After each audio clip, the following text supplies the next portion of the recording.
ilang mga tagpo sa Kabanata 1 sa ibabaw ng Kubyerta.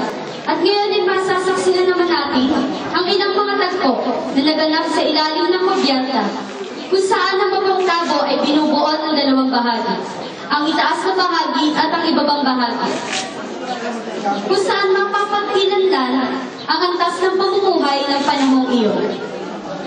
Kabanata 2 sa ilalim ng Kubyerta. Mga tauhan, Basilio, isang mag-aaral ng medisina. Padre Florentino, isang buha na nag-ampon kay Isagani. Kapitan Basilio, kaibigan ni Kapitan Tiago. Isagani, isang makatang mag-aaral na inampon ni Padre Florentino. At muli, Simon ang mag-aalahas.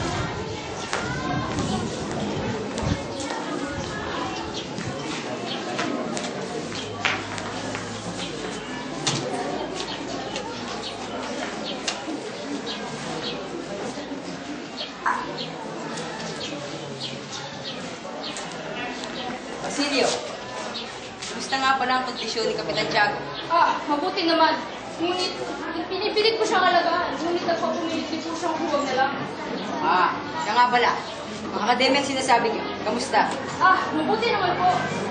Pagpaumanin niyo ngunit, natitiyak ko, Isagani, Basilio, na hindi maitatayo ang akademya ang sinasabi ninyo.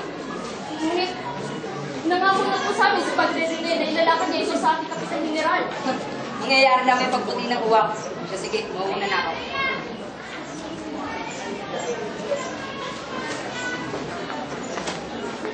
Kamusta, Senyor Basilio? Kababayan ni Basilio? Siya nga po pala si Isagani. Palalawigan po siya. Basilio, kamusta ang lalawigan ninyo? Ang balita ko nag-i-ikaw raw ang mga tao roon at hindi makabili ng alahas. Hindi kami bumibili ng alahas dahil hindi naman namin yun kailangan. Kung gayon, uminom na lamang tayo ng serbesa. Ipagpamuhin niyo, Biro. Ngunit hindi ko mapagbibigyan ang inyong kahilingan. Hindi kayo uminom ng serbesa. Hindi kami umiinom ng serbesa. Kung gayon, papanhik na ako.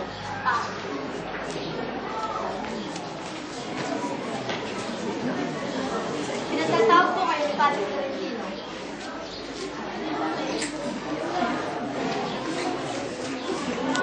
Bakit hindi mo kayo makit sa itaas, Tio? Iniiwasan ko lamang ang mga tanong ni Doña Victorina kung sa kanyang esposo. Padre Florentino, hinihintay ko kayo makakuha niyo sa itaas. Tio. Kayanin niyo sumunod ako. Ngunit sa galit, tandaan mo, huwag na huwag niyo susunod sa akin sa itaas.